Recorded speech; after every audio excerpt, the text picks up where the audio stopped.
Hi everybody. Well, now this may shock you. Yeah, we got a shotgun on the table in front of us, not an air rifle. Well, you know, these things happen. Hope you can forgive me for that. Right, chokes. Obviously, if you can, you buy Teague chokes if you wanted extended ones, because, well, they're just the name we all go to.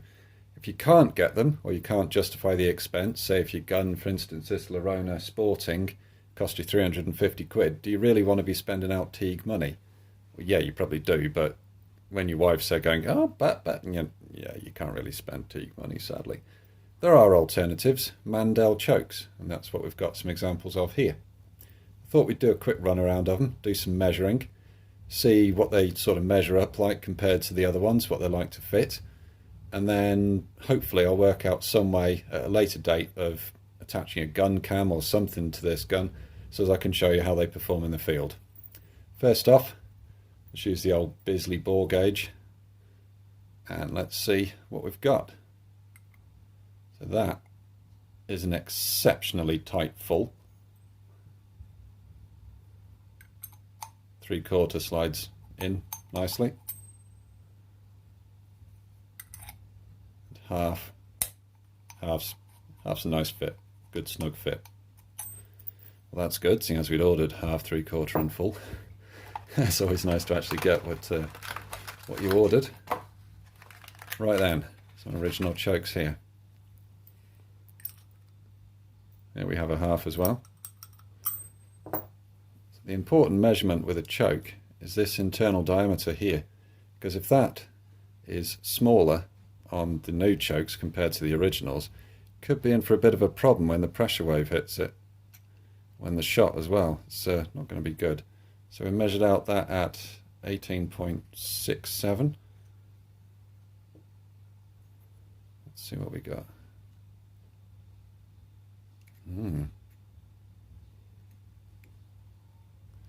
Okay, well we have 0.3 of a millimeter difference.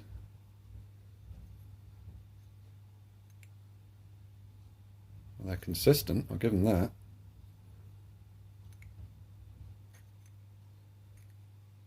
Oh, come on. There we go. Yeah, that one's slightly bigger. Right, well, it's not a huge difference, but it's certainly there, isn't it? Let's just check the other chokes. These chokes are pretty well worn, as you can see, so could be they've lost quite a bit of material. That one's consistent, yeah. Same.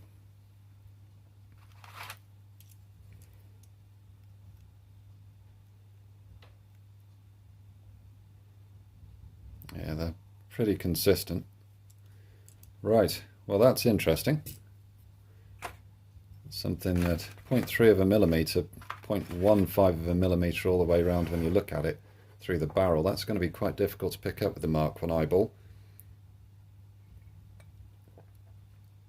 Sorry, just having a gulp of tea there. Gotta have a tea. Right then, let's whiz the old chokes out. If anyone's wondering, the C-spanner is on its way. I did manage to find one on the good old Evil Bay. So, Mr. Vending, remember to check your chokes more often. Oh dear. Silence at the back. No criticism.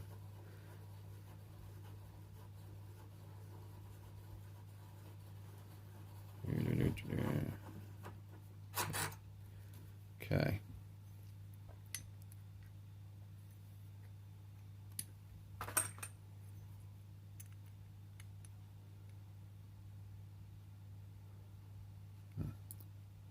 Doesn't look too bad. Let's do a quick check on the OD of the thread. 20.32. This one.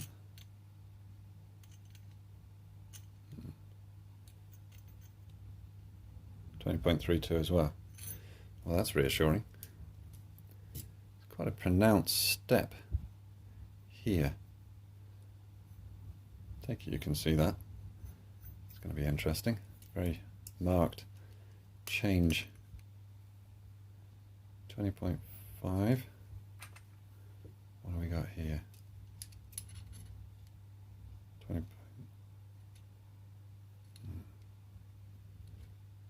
Okay, so again we have a difference. Not much, not a huge amount. This is undersize. Right, take the other choke out.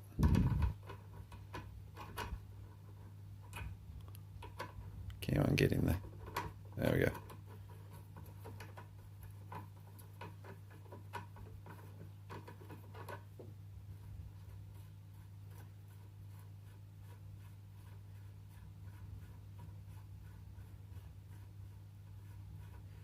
Come on, out you come. I seem to be cursed with guns with extra long threads on everything. Out you come. There we go. Right then. Put that there and that there.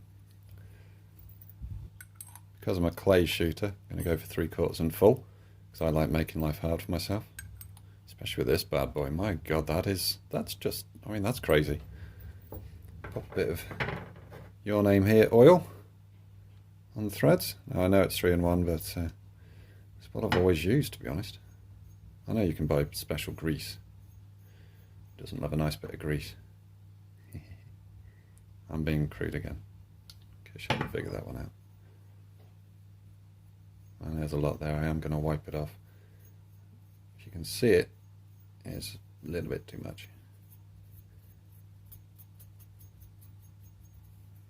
There we go. Always just check there isn't any hair or dirt or whatever in the thread. There's such a fine thread, it's untrue. Remind myself that it's full. That's going in the top. So mine are all set up to fire the bottom barrel first. It's a nice fit. Let's just stop there. Bit of rock.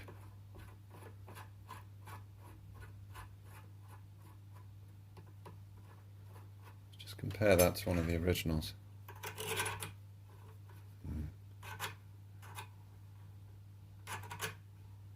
Which now doesn't want to go in. Oh, there we go. It's the same amount of rock in the threads, so we're not going to complain too much about that.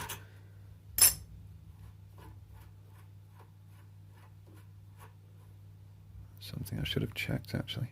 I should have checked the length before the end there, because you want to make sure it bottoms out.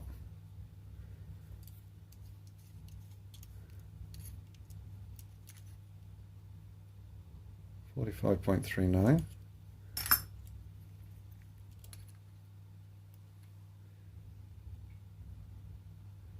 45.17.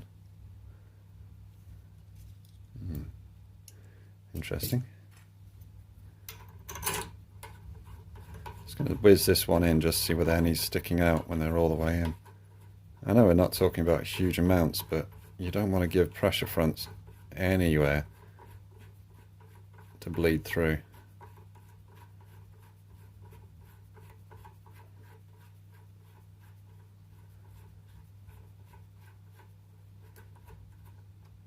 You certainly don't want the lead catching. Now, if anything, that's recessed. Very slightly recessed. Okay.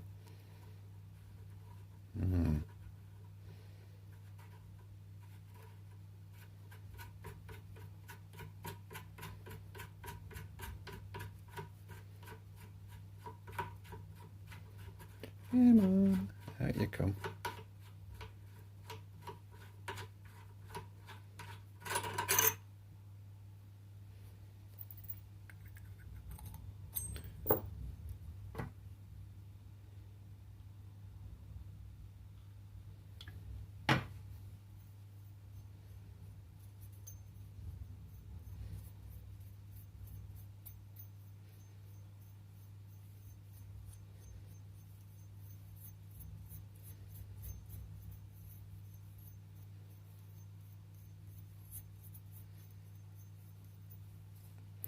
I know it's not exactly fascinating watching me wipe oil on a choke. I apologise for that.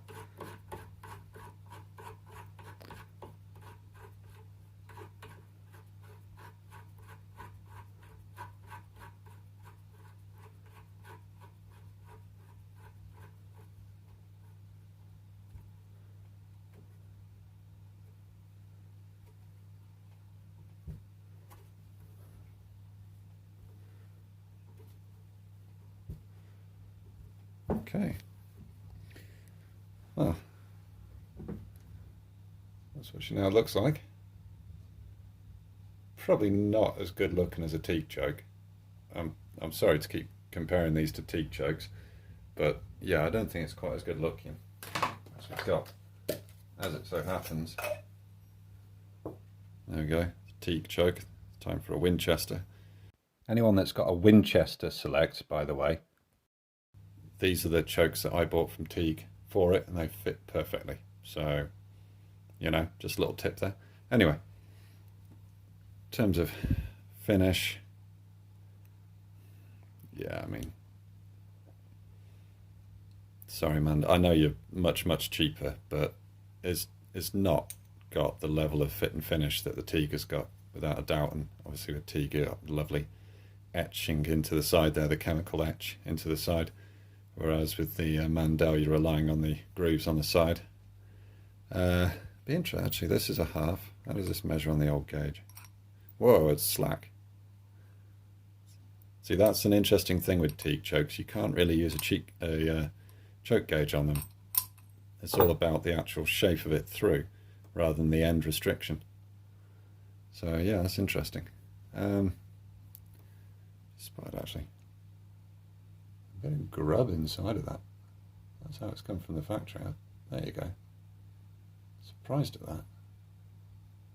I checked them over outside, made sure they were clean, but I didn't check inside. I'm kicking myself for that now. But yeah, a bit gritty. Just well, that's inside, not outside, as I say. Don't want that in the threads. Right. I'm going to break the barrel and see what it looks like through. Okay, there's a view through the top barrel. You can't see any restriction there, so it looks like that 0.15 of a millimeter isn't actually going to cause any issues. So yeah, it's going to be interesting to see what they shoot like. So to sum things up, Mandel, Teague. Which one would I buy given the choice? The Teagues. Yeah, the Teagues. I mean, fit and finish, you get the nice tubes with them, you know, yeah, they're absolutely fantastic, but they're also extremely expensive. Mandel chokes, I mean, they come like this in a plastic little bag. There was 3 in that bag, and that was stuffed in a jiffy bag, and that came through the post. I got to admit, I ordered them over the weekend, had an email from them on Saturday asking me for like a picture of my chokes. I took that picture on Sunday, sent it to them, email Monday morning to say they're in the post, and they got to me on the Tuesday. So yeah, from that point of view, pretty impressive. Just spotted a bit more grub there. That's yeah, well, that's our shotguns, and that's what shotguns do, get dirty. Not in a good way.